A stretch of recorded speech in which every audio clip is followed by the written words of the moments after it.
analyse what it was that made parts of my career successful, other parts not, and what it is that makes businesses successful and some not. And I think it comes down to 5 key elements. You have to have a goal. We all know that. You've got to have goals in life. You have long-term goals, short-term goals, personal goals, business goals. You know, some of you know what your goals are. Some of you might be to be CEO, might be to be heads of department, might be to go off and set up your own businesses, be retired by the time you're 35. We've all got goals. Me, never wanted to make mine too difficult, only wanted to be #1 in the world. But having a goal is never enough. It's no good saying I want to be retired or set up my own business or be CEO or be #1 in the world. You have to understand the reasoning behind it. The reason I wanted to try and get to that spot of being #1 wasn't so that I could just stand on a stage one day and say, guess what, I was once #1. It's because when I first got back into athletics, I saw the accolade that those athletes held. I don't know if you remember, but in the 2 races you saw, I come across an athlete by the name of Kona Omar, came from the Ivory Coast, formidable athlete, broke the world record for men's 800 when he was 18 years old. Whenever you used to stand alongside him on the start line, all the other athletes would look at each other and go, well, who gets silver today then? I wanted to be that athlete. I wanted to be the athlete that my rivals both feared and respected in equal measure. So I knew what I wanted to do, but most importantly, I knew why I wanted to do it. Now, we don't just say see when we get there, we have to plan the journey. Now, it's quite easy in sport. We always know when the next major championships are coming, and we generally work in a 4-year cycle. My coach sat me down and he said, okay, Dan, that didn't quite go according to plan. He said, but so we move on. 4 years' time, what's your plan? I said, Ayo, my coach's name is Ayo Falola. I said, gold medal, probably over the 800 metres. We already knew I was going to start to look to move up. And he said, all right, what kind of time do you think you'd have to be able to run? And I said, probably about 1 minute 53 seconds, around about that. He said, okay, how can we make that happen? And he said, okay, if you're going to run 1 minute 53 in 2004, we're going to do it in 2003. I said, probably 1 minute 55. He said, okay, how can we make that happen? And we planned 2003, and we took it all the way back to current day. Now, it didn't mean we stuck to that plan, but if you haven't got something written down, you haven't got a plan in the first place, you have nothing to deviate off of. So we now knew what I wanted to do, why I wanted to do it, and how I was going to get there. Now, the thing to understand is nobody, no person or business can be successful on their own. We all need the right people around us.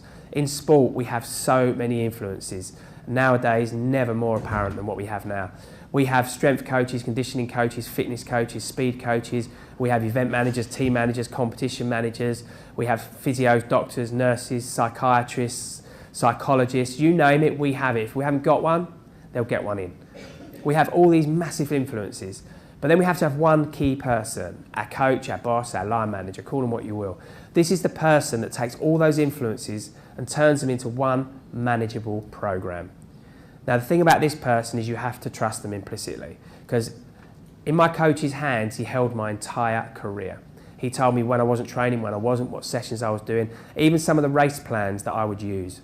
You see, what you saw in Athens was the perfect race for me. Go to the front, let somebody come on my shoulder, slow it down and wait for the kick finish. I knew I was the fastest sprinter in the field. So if I could slow the race down sufficiently, nobody would out-sprint me. But we couldn't guarantee that would happen. So I used to have to go to races, my coach would make me stay at the back or in the middle where you get tripped, pushed and shoved till certain points of the race, just so that we knew that I could win from any position in that race.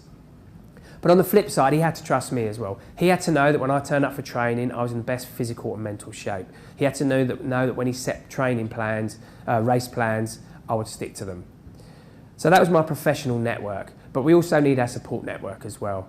The people around us that are there just to put their arm on your shoulder or give you that kick up the backside. Because we all know that when life's easy, it's easy. But we also all know that life is not always easy. So sometimes you need those people around you. The people that when it does get tough and you start to doubt, they're the people that say, why have you stopped doubting?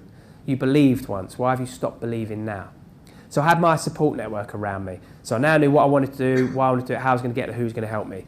Now the really important part, we have to constantly evaluate what we're doing. Now once again, it's easy in sport. Every single time I trained on a stopwatch. I trained 2 to 3 times a day, 6 days a week, 12 to 14 sessions a week, 11 months of the year, solid.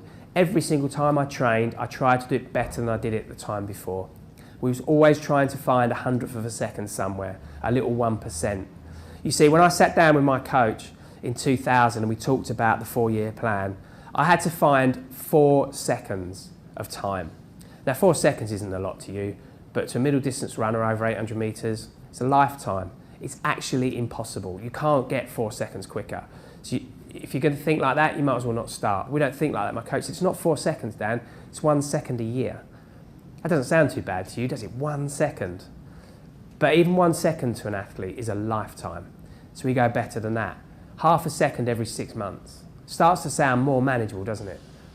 My coach sat me down and he said, Dan, if you can get 1/4 of a second faster every 3 months, you can be a champion.